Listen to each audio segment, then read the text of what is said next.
Talofal nei au auli o le whaapoponga o tala lau le tio Polynesia. O le whono len whai Australia, le State of Pacific Conference lo o luono. Ma awaia tu iai tu stala mai Samoa le vala aulia, mwhatu pel malo Australia. E to onu lau whasa lau maltatu tunu ula tu ngalu le whatasi nei, ma le PACMAS po le Pacific Media Assistance Scheme, ai o le vaenga le Choas Associate tu stala Samoa.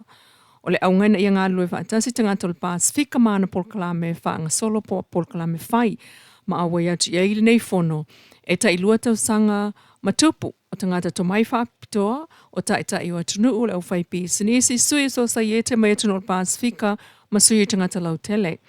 O ila tau nei wasila fialu i tau o whenga iai mal tātou i tulangi o mai whaatasi e whaasoa malato wa o mai isi e tunu. Ma awai atu fo iai le sa avea mpale mi e talwai o Samoa. Le fionga fia me na o mimta afa, ma sao noa ile tūlanga whaataitai ai o le whaana naunga ia whaia me silisili e atina e il Pasifika ai o lona ia fo ito mai pūlenga whaal maloma me whai. O le whonol nei, ua o se awa noa mo tu stala le tunu ue la tau te mole mawina ai ta wala manga o mata upo le whono e maise o tai ma le so tanga e ala i awala e so solo ai whaatala noanga.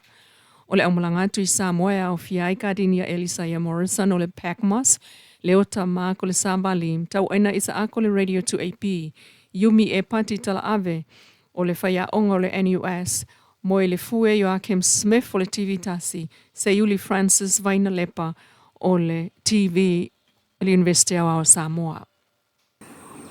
O le susunga le whawali i va au fiao Eldora, Mamaia, o le mtangalu ngō leo lo tau la mua i nei le whaio o onga mo le vai ngō leo lo ngā lului le tu le CID, le Criminal Investigation Division, ma Sex Offenders Registration Team. Lo wha awaulea o onga le teimia wha atino ai ngā lue ngā leo mo le si tio si le fia, ai o le wha lea atili o lato o onanga. O le isi le tu e wha awa waile to leni o le whai ngā lue ngai le whainga o suenga i lunga o taimi o lo tiu te ai, ai o seisi fo i whaingai a toa ai au onanga whaatino.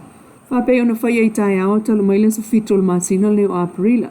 Le awa wai o leo su e mata i tūl wha ngā salongo le whaingo sa suenga o se soli tū la whono. Whape na fo i le tū e ngā whama suenga o soli tū la whono tau whiusua inga.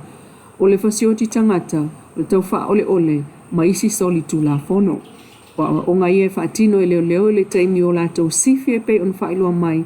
E le tū lau o leo o whaia whaapitoa mo le whaamalo si awe sanga whaatupula i ailo la tau sila fia.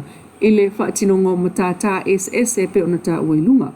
Ngā mawaia i la tau, le anganga o le ngā lue whaatasi, ma le pule ale leo na suenga ta uai whaatino.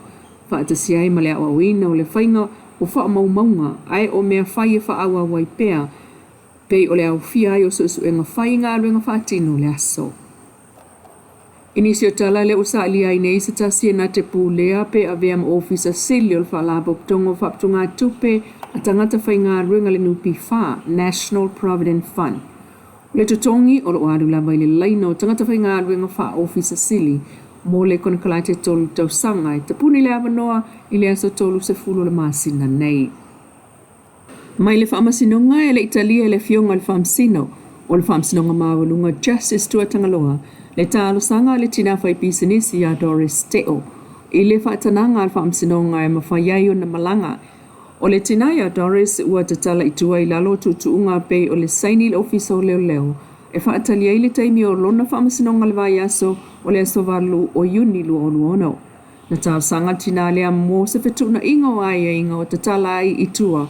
Ina ia mawhai na malanga e wa ai lona ai ngai Australia.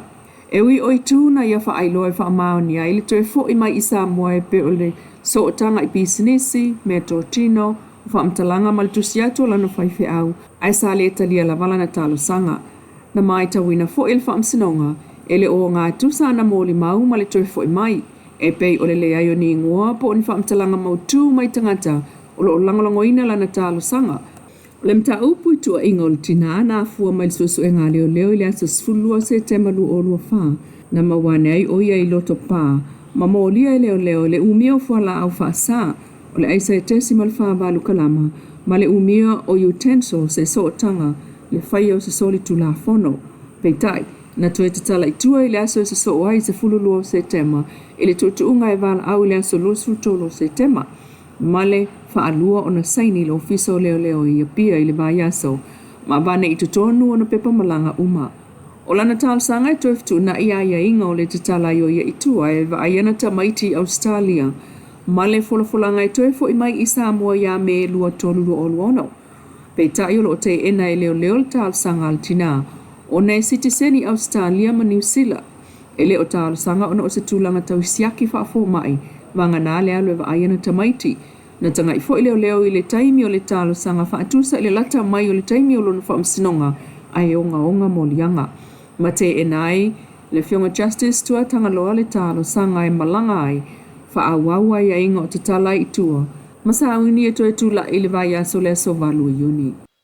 I tālonga o le stona i nei, le aswa tai au le whaawawai ia la kapi se 15 a le uni ono a maa, le au toru vaiaso whaangsolo wo o ile talita ma le ipu a le under 20. E fitu au o le uni ano a maa leo lo whaangasolo nei, mai a fio anga lu tua nuu solo sa lu fata lufi fale apuna fale fa malalo maunga.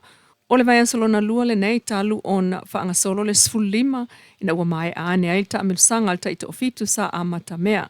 Masiampini ai ia le awa sa lua fata vaenga mātua ai o lalo maunga leo lo siampini i le vaenga laiti. Pei tai o le 15 le yuni leo lo whaanga solo nei e peo na ia le ta longa i le aso a tai au. Ma isi fo i vaenga tā ua o le awhatau nuu ai ma folai i le umane o le tā longa o le strona i tai au. Talana o le nei tula mai lau li tio Polynesia.